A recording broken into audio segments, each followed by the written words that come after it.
Hi guys మా మామిడి తోటలో చేపల చెరువు తవ్వుకున్నాం. చేపల చెరువుకి వాటర్ ఇవ్వడంతో పాటు గొట్టు మీద కూరగాయల మొక్కలు వేద్దామని చెప్పేసి కొత్త డ్రిప్ లైన్ ఇన్స్టాల్ చేస్తున్నాను. ఇది వరకు వేసుకున్న పాత drip line 75 mm main line ఉంటే మెయిన్ లైన్ కట్ చేసి అక్కడ నుంచి పాయింట్ ఇస్తున్నాను.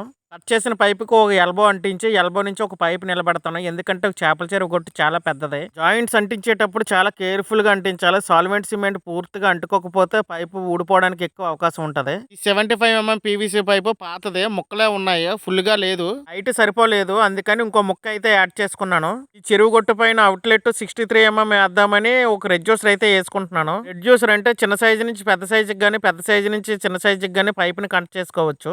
నేను అంటించిన రెడ్యూసర్ 75 mm to 63 mm. ఈ రెడ్యూసర్ నుంచి మళ్ళీ మనకి ఒక ఎల్బో వేసుకోవాలి. ఎల్బో వేయాలంటే అటు ఇటు కలిపి చిన్న పీవీసీ పైప్ ముక్కను అంటించుకోవాలి. 63 mm అయితే మా దగ్గర పాత పైపులు ఏమీ లేవు, అందుకని కొత్త పైపులు తెచ్చుకున్నాం. కొత్త పైపుకి అటు ఇటు ఎల్బో అంటించేస్తున్నాను.